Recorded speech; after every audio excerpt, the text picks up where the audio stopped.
Welcome to the Jewish Democratic Council of America's emergency briefing on Israel. I'm Deborah Stein, board member and chair of the Outreach and Partnerships Committee at JDCA, which is the voice and political home of Jewish voters in support of Democrats who share our values, such as defending democracy, justice, equality, freedom, and support of Israel.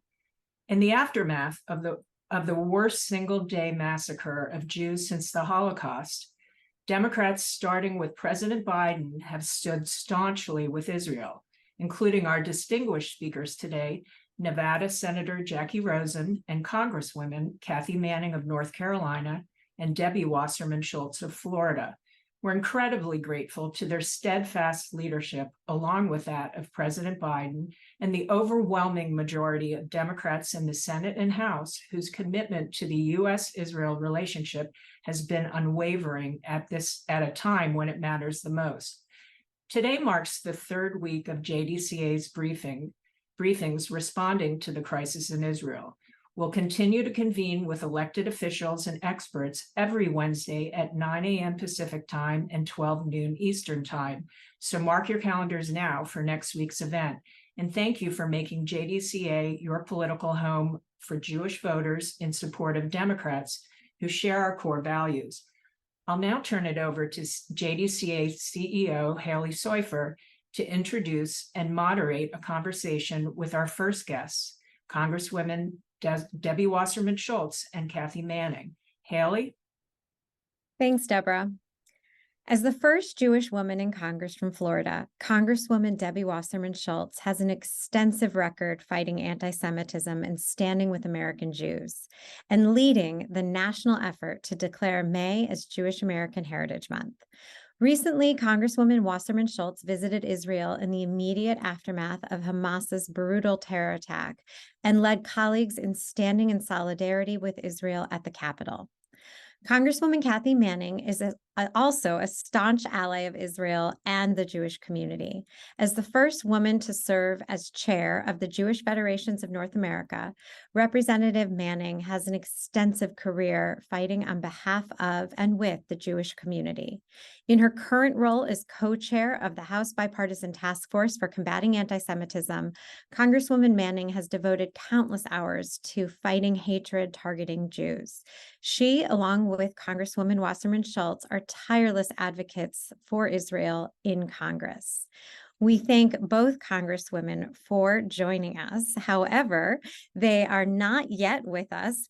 We've encountered the same problem that we had on the last call, which is for some reason, the Republicans continue to decide that 12 p.m. on Wednesday is the best time to look for a Speaker of the House. They're trying for round 4 as we speak. And as you can imagine, both Congresswomen are coming from the House floor to join us, and it doesn't look like they have yet arrived. So if you will please wait with us, we will eagerly await their arrival shortly. Looks like we've been joined by Congresswoman Wasserman Schultz. I hope she can hear us. Thank you, Congresswoman, for joining us. Am I on? Okay, you're welcome. We hear you, we see you. How's it looking on the floor? Well, we'll see in a little while. It's definitely been a wild ride. If you needed to Google who Mike Johnson is, like most people did. Just know that he is an incredibly extreme. He's basically Jim Jordan without the jacket and without the wrestling sexual assault scandal. So there we go. It's his record is very troubling. Supports a nationwide abortion ban, was essentially a quarterback of the Republican effort to overturn the election in Congress. He led the legal effort to prevent gay marriage from being codified as the law of the land. The list goes on. It's an extremely disturbing record. Okay, well, we'll see if they can do this. 4th time's a charm. Yeah, I think they're likely. I think they're likely going to be able to do it. I know Kathy and I were both in a meeting with Jewish members and Ted Deutsch, and she's on her way. if she hasn't joined already. Do you want me to? Well, we're very happy to have you. And we would like you. We can wait for Kathy. No. We would love to hear from you. We'd like you to start. It's now been 18 days since the horrific attack that Hamas perpetrated against Israel. Since the war began, the overwhelming majority of Democrats have unequivocally condemned this terror and expressed their strong support of Israel. We'd like to hear from you what your message is to the Jewish community at this time, what House Democrats are doing to support Israel, and what potential impact Republican disarray has had on our ability to stand by Israel. Well, thank you to JDCA, to you, Haley, and to Ron, and all my friends who I quite literally see facing me on the screen. Thank you for the incredible effort that JDCA has made to help make sure that we can bring our community together and be the strong voices that are the strong pro-Israel voices through our democratic lens, and that are so essential right now. I mean, probably like me, the past 2.5 weeks for you have been like no other in my life. Certainly not in my almost 20 years in Congress. Some of you may know that I was in the region on a congressional delegation trip that was focused on the Abraham Accords and the normalization agreement that was in process with the Saudis. We met Friday night with the Saudi leadership very late into the evening and woke up a few hours later to the news of alarms going off all over Israel and the horrendous Hamas attacks. This was intentional and horrific violence that targeted Israeli civilians.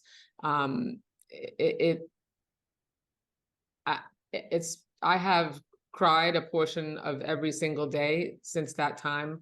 While we were there, we were scheduled to go to Israel and went, even though the State Department was urging us to come home, we were determined that it was bipartisan, bicameral, led by Joni Ernst, Jimmy Panetta, and Don Norcross were with me as well. And we were determined because it's one thing to talk about being pro-Israel, one thing to talk about, standing by Israel's side and that they're our most important ally and friend. But I'm a show me person, not a tell me person. And we wanted to demonstrably show the Israeli people, meet with the Israeli leadership. We met with families there that from the very beginning, in the immediate aftermath of this tragedy, that the U.S. government and representatives of the U.S. government would be there. The ferocity of the violence was shocking. The stories that I have heard, the videos that I've seen, that I'm sure many of you have seen as well, that I can't unsee, they'll stay with me for the rest of my life. But it's important that we all serve as shock absorbers, really, because it's imperative that Israelis who experience this don't have to shoulder absorption of all that pain by themselves. We're a community. We have to tighten the weave of our netting so that we can make sure that we support not just the people who lost family members, but especially focus on bringing hostages home. I wish I could comfort everyone who's suffering, but the key thing right now is that we can see the narrative shifting, Haley, and a lot of the focus now has shifted to the plight of Palestinian civilians who we know have the Hamas terrorist cells embedded within their civilian infrastructure. And, at the end of the day, we are making sure that as Jewish members, we're doing the kind of outreach necessary to our other colleagues who are in minority caucuses. We had a meeting this morning with the Black and Jewish, Latino and Jewish, and Asian Jewish caucus leaders and former Congressman Deutsch about how we can work together across our communities, because I would imagine that you all, like me and our other Jewish colleagues, are feeling a little lonely right now. I'll just close, Haley, by saying that I and my colleagues joined me in articulating to some of our non-Jewish colleagues this week that we really feel as Jews, as a community, so often that, you know, Jew hate is, if not okay, it's less concerning than hate against other communities. That the solidarity that it is corralled and coalesces around communities when they, Asian, Latino, African American, that the solidity that occurs and the sustained support against oppression of other communities and hate against other communities isn't felt either as long or as significantly by our community. And we all know the variety of reasons that that's the case. And I know I felt it was essential to express that concern to my colleagues and to start trying to have dialogue, not just, you know, both among our colleagues so that they can understand what allyship, to use a Gen Z buzzword, looks like for our community, that is not feeling like it's given, and then how we can translate that into working across communities in our communities. Thank you so much, Congresswoman. I don't know if I know you have to go back to have this vote, and we've been joined by Senator Rosen, who was also recently in Israel. I don't know if you have any final thoughts you'd like to share with the 300 plus people on today. We've been gathering. This is our third week. Every week we've been coming together and hearing from supporters of Israel like yourself about what we can be doing in this moment. Since this is the Jewish Democratic Council of America, it's important for me to say that I've never been prouder to count President Biden as a friend and ally of our community, of Israel. That he, beyond doubters' wildest imaginations, he has stood strong, been resolutely clear that neither ceasefire nor this de-escalation would do anything other than empower Hamas. That we have to make sure that we bring the hostages home, that we have to provide for assist with Israel's defense. And this is nothing new for Joe Biden. If there were any doubters out there, those doubts were clearly put to rest when even David Friedman, the former ambassador to Israel from the United States under he who shall not be named, praises thoroughly and completely our president, then you know that he's done right by our community, and I am confident that he will continue to do so. And I'm going to go to the chamber now and vote against someone who would be the worst possible. Well, really, I'm going to go vote for Hakeem Jeffries, but I will join my colleagues in standing strong in forging the continued path forward in a bipartisan way to the extent possible, and standing strong for Israel's security. And I'm Israel Chai. And I say that in the most democratic way possible on this call.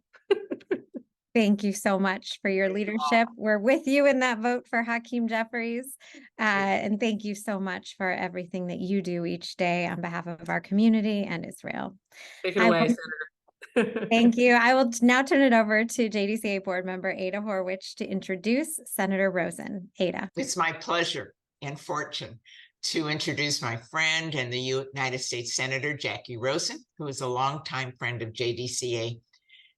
Jacky is a fierce advocate in the U.S. Senate for Nevadans and for all Americans. In 2018, she ran for Senate in Nevada and was able to unseat a Republican incumbent, becoming only the second woman senator in Nevada history. Senator Rosen is considered one of the most bipartisan senators in the chamber. In 2021, Jacky helped write and pass the historic bipartisan infrastructure law, which is now delivering thousands of good-paying jobs and delivering upgraded roads and highways, modernizing our airports, and making high-speed internet faster and more affordable. Senator Rosen holds that distinction of being the third female Jewish senator in U.S. history and the first former synagogue president to serve the Senate. As we know, Senator Rosen is an outspoken supporter of Israel and fights to combat anti-Semitism. She is co-founder and co-chair of the Bipartisan Task Force for Combating Anti-Semitism, as well as the co-founder and co-chair of the Senate Abraham Accords Caucus. Senator Rosen, JDCA is so grateful for your leadership on all matters that reflect our Jewish values. We thank you for taking the time to join us today, and thank you for being our friend. Oh, Ada, Haley, everybody on the call. I'm just so grateful for all the work. I can't see all of you, but I know collectively, every one of you have been working in your communities, in your neighborhoods, whether it's locally, in your state, federally, for probably most of your lives on these issues that are important. And so we didn't get to form this group by accident. All of you are here because these issues, our values that we share and these issues that we share are so important. And I'm just very, very grateful for the work that you all do, and for organizing this call, because it's important right now that we get together, and Zoom is the way that we can get the most people on to hear what's going on and see us, since we just can't travel easily to every city all at once, right? And so I just thank you for organizing this. And honestly, for nearly 3 weeks now, I don't have to tell you, we've seen the heart-wrenching images. We've heard the horrific stories of families just ripped apart as a result of Hamas's brutal terrorist attacks on Israel. And they've always been there, but this, oh my gosh, there are no words for what's happening. And I saw some of the devastation firsthand when I visited Israel just a week ago as part of the bipartisan delegation led by Leader Schumer. And I'm not only the third Jewish woman in the Senate, the first former synagogue president, I'm currently the only Jewish mother in the Senate. And I say that you don't have to even be a mother. You don't have to be a Jewish mother. You just have to be someone who cares. But meeting with parents whose children just ripped away from them by terrorists. Again, meeting with the hostages, hearing their stories, feeling their pain. We cried with them, their heartbreak. I just can't explain to you, and some of my team has also been in some of these meetings here on the Hill. These meetings will haunt us and stay with us for the rest of our lives. The feelings that we felt in these rooms, hearing their stories. And I just want to highlight one particular story that I'm not going to forget. And I'm sure that this woman has said this. You've probably seen her say it on TV again. She's been on the news a lot. And a woman whose family member taken by Hamas, obviously hostage. And she was in that group of, we met a representative group of hostages, hostage families, excuse me, when we were there. And she just looked at all of us and she just said, we no longer live in the world with all of you. We no longer live in the world with all of you. You could feel the air come out of the room, and how that limbo, in this case, their son, but whatever family member taken, are they alive? Are they dead? What's happening to them? Will they ever know?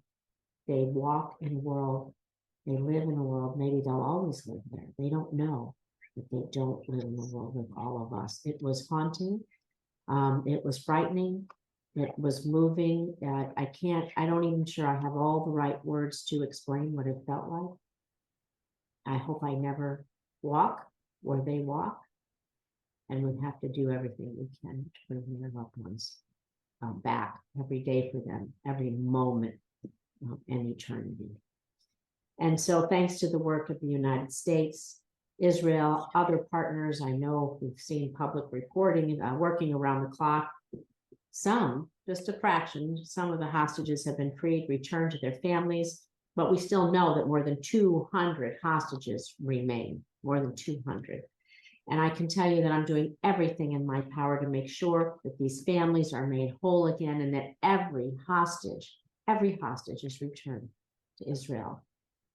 I introduced here in the Senate a bipartisan resolution condemning Hamas for its brutal attacks on Israel, demanding that they release all the hostages immediately so they can be reunited with their loved ones. Why do we do that? To show that the United States Senate stands in solidarity with the families in the state of Israel, and I hope the world community in understanding that we need to release these hostages. I also want to tell you that during our visit, we also met with Israeli government officials. They told us that they're getting all the support they need right now from the United States. All the support, it's there, it's coming, but it's critical that it doesn't run out. So whether we were meeting with Prime Minister Netanyahu, Defense Minister Gallant, Opposition Leader Lapid, Benny Gantz, the message was the same from all of them. Israel is going to defend itself against terrorism and defeat Hamas. Israel will defend itself against terrorism and defeat Hamas. They just need the support to do that. We were there to tell them we stand with them. And really, I just want to reiterate so strongly, and Debbie said this so well too, our bipartisan delegation, we were clear, and everyone I've spoken with, or most of the members I've spoken with here, United States stands firmly with the state of Israel, and we will provide all the support that it needs. And so what does that mean? It means providing the funding and defensive capabilities to protect Israeli people from terrorism, provide humanitarian aid to innocent people, to make sure every hostage is returned safely to their loved ones, and importantly, hold Hamas accountable for the atrocities that they have committed on the Israeli people and others who were there in Israel when they did this brutal attack. So I'm going to work with Senate Democrats and Republicans to provide Israel with those precision-guided munitions, more Iron Dome receptors, and of course, any other resources that it needs. I know that's been publicly reported what the president has already sent us and asked for, and we will be doing that. I'm leading the charge, of course, to be sure that we get those 2 Iron Dome batteries, additional Iron Dome batteries transferred to Israel. They're in our possession. We aren't using them.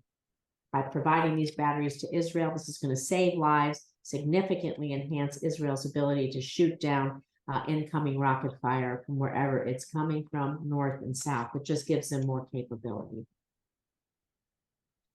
Why is this important? Because the reign of terror happens every night as hundreds of missiles are flown or shot off into Israel. And in less than 24 hours we had on the ground, we were forced to take shelter multiple times. The Hamas rockets, they just go up. No one knows where they will land. You go into that shelter, wherever that is, wherever you can go, and you wait, and you wait, and you wait some more. And when you get the all clear, you come out to see maybe what's happened on that block, on that building, in your neighborhood, wherever you are. You don't know till you emerge. And this is the kind of terror that Israelis live with every single day since these attacks have begun. Of course, they've been doing it for a long time, but this giant barrage is every single night lighting up the sky. And this is why Iron Dome is critical for Israel's security, and it's why we promised to replenish the Iron Dome interceptors, excuse me. We made these commitments to Israel's leaders when we were there, and I'm going to make sure Congress follows through on these commitments. Now I'm going to turn a little bit back to home. Back to home. Here we are, all of our neighborhoods, wherever you are listening from. We know, sadly, about the disturbing rise in anti-Semitism, not just in our synagogues or JCCs, but in our communities, in our streets, in a community around you. I don't have to tell anybody on this call what's happening out there. And I am proud to be the co-founder and co-chair for the first ever bipartisan task force to combat anti-Semitism. And I'm going to continue to do everything in my power to make sure we fight against anti-Jewish hate right here in the United States. We must do that. I'm going to talk a little bit about how we're going to do that. We have the nonprofit security grant program that's going to give security grants to synagogues, JCC's houses of worship, community centers, allow them to take these grants and make themselves safer, whatever that is. This is really important that we protect ourselves at home from terrorist attacks. The targeted violence, we've seen graffiti, targeted violence, attacks. Just watch the news. I'm sure only a fraction of it is reported.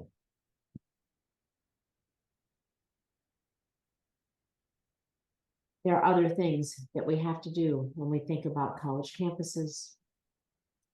When we think about other things in our communities, I can tell you that I'm working here with my colleagues across the aisle in a bipartisan way.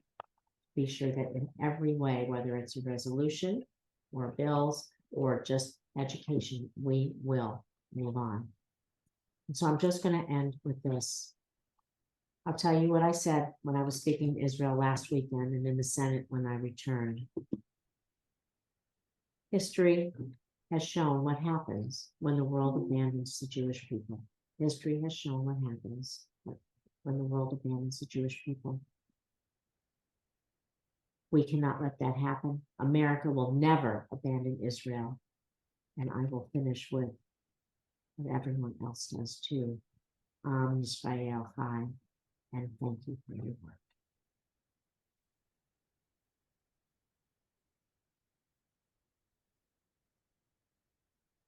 Somebody's saying something, but I can't hear them. It's me, Jackie, Senator Rosen. Thank you so much.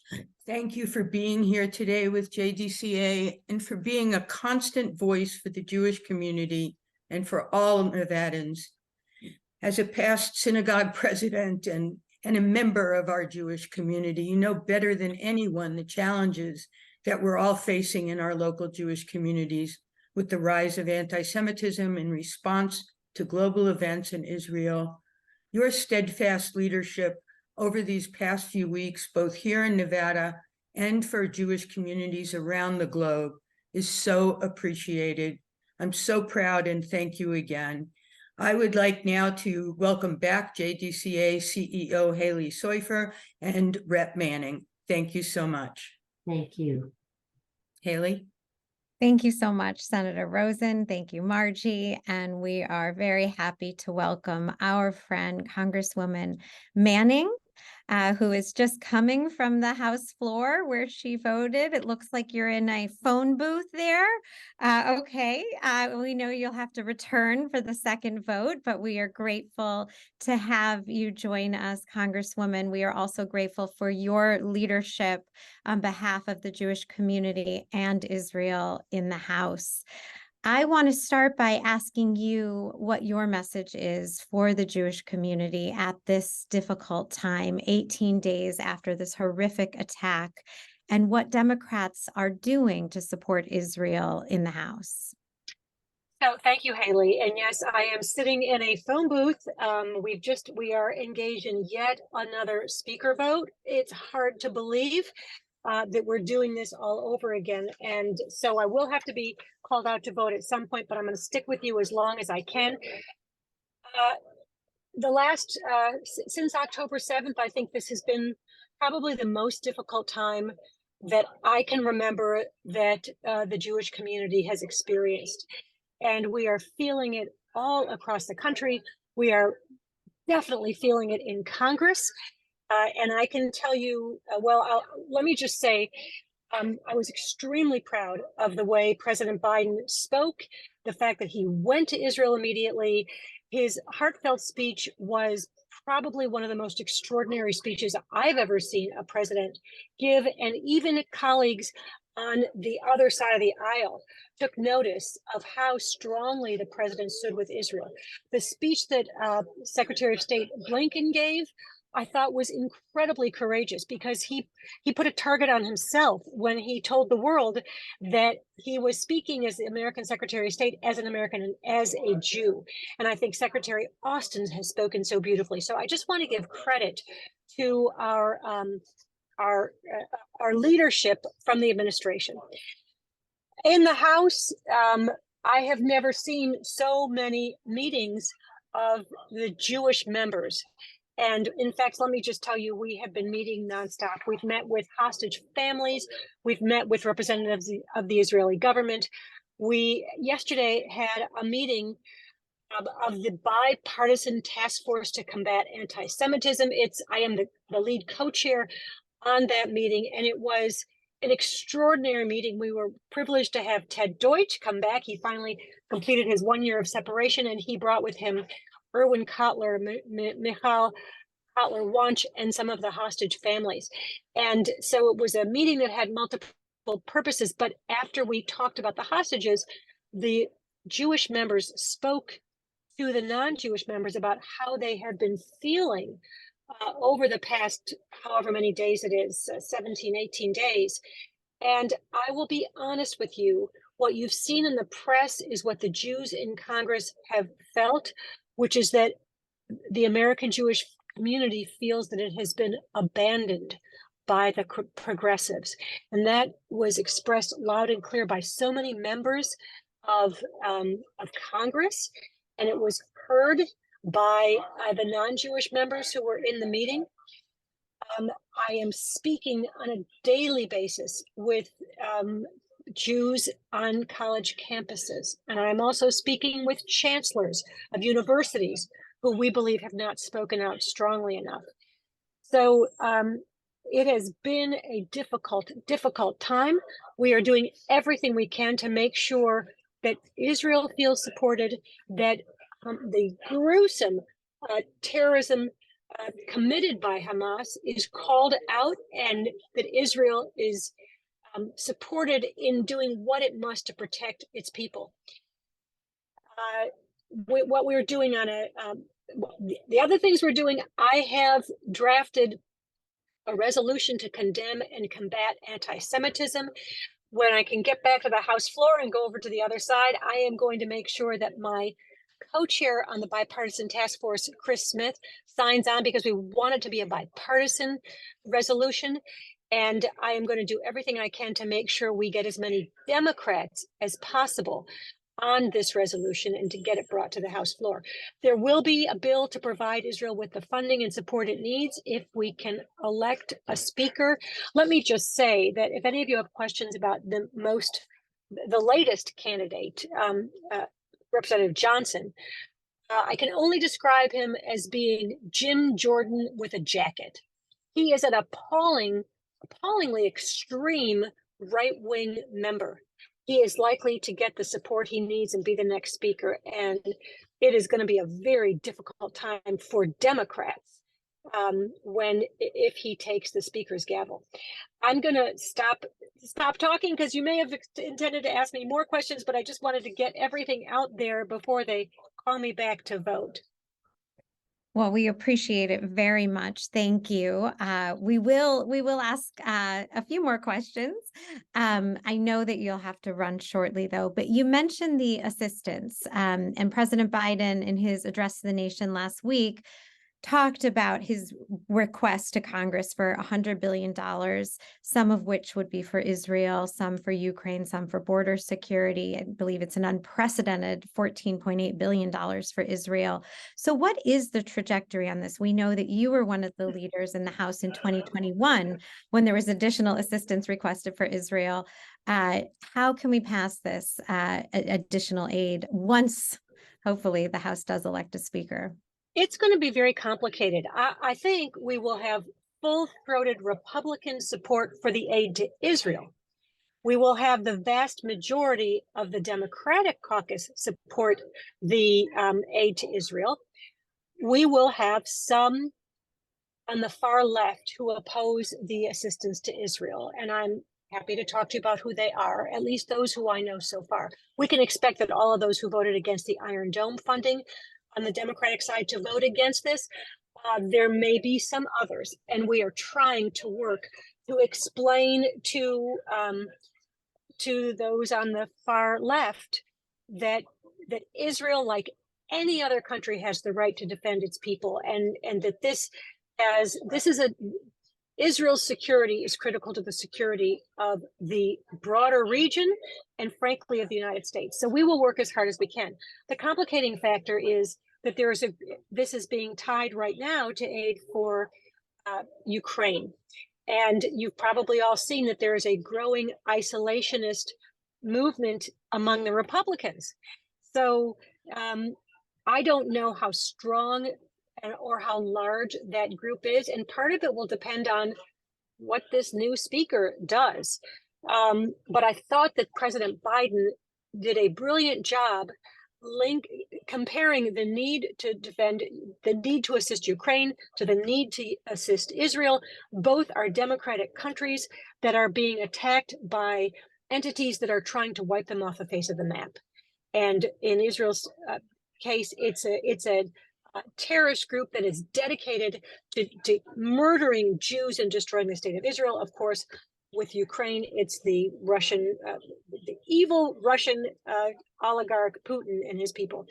So I think it will get through. And by the way, I did get a call from the second gentleman yesterday to reassure me that there's going to be $200 million additional aid in the package for Homeland Security grants to protect communities at risk, meaning the Jewish community, and those grants, as we all know, are available to any communities at risk, which will include the Muslim community. Great. Well, before you have to run to vote, just if you have any closing remarks, Congresswoman, for the Jewish community, we have a few hundred people on this call. And I know everybody was eager to hear from you, given your leadership on this issue, both protecting us against the scourge of anti-Semitism, but also defending Israel and its right to self-defense. I think this is a very difficult time for all of us, and we all know that. This has been so gruesome, and the number of hostages that are there. If you haven't met with the hostage families, I can tell you it is just gut-wrenching to listen to them. And one of the family members we met with last week, I think, was the great aunt of a 3-year-old whose parents were murdered, one in front of her, before she ran to the house of a next door neighbor, and then she was taken hostage with that other family. So the appalling acts that Hamas has committed are beyond belief. I know that there are many on this call who feel strongly that the current Israeli government has failed to support, to take steps to enhance the Palestinian groups that are willing to support peace. And I just want to say we need to be clear-minded about the fact that the group that is holding our hostages is holding the Palestinian people hostage as well. And that if you really want to stand up for the Palestinians, you need to stand against the terrorist group Hamas, because they are the perpetrators of evil. And this situation is very clear. They have within their ability the keys to stopping what's happening to the innocent people in Gaza. If they would release all the hostages, relinquish terrorism, and acknowledge that Israel has the right to exist, then we could be on firm footing, heading toward the two-state solution that so many of us believe is the right solution in the Middle East. So usually I like to be more organized in my thoughts, but this has been a chaotic week, and I'm just about to walk into Groundhog Day yet again. So I just want to thank you all for everything you do every day. This is the time to remember our Jewish values, remember our democratic values, and stand strongly with Israel and with the global Jewish community. So thank you all. Thank you so much, Congresswoman, and thanks to Congresswoman Wasserman Schultz and Senator Rosen as well for joining us today. And thanks to all of you, the hundreds of you who joined us for our third weekly program. In the aftermath of the worst single-day massacre of Jewish people since the Holocaust, we have found comfort in our JDCA community, in activism and leadership. And we are grateful for all of you for coming together each Wednesday for our virtual briefings with experts and elected officials. And yes, we'll be back next week as well. Hopefully there will not be a fifth speaker vote at exactly the same time, but we shall see. We will continue to meet each week so long as this war continues. And if you are not already, please make sure to subscribe to our email list to stay up to date on our briefings and other information. We also encourage you all to take action with us. Please join us in calling on the Senate to confirm the nominee to serve as U.S. Ambassador to Israel, Jack Lew.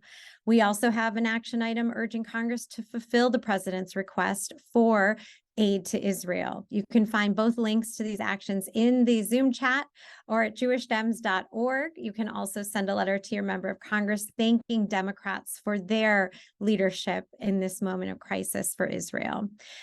So do please go to our website. We also have key facts and talking points for all of you, which we encourage you to utilize and share. Again, thank you for joining us today, our third week in a row. We'll be back next week. And please stay safe, stay hopeful, and stay engaged. We will see you next week. Thanks.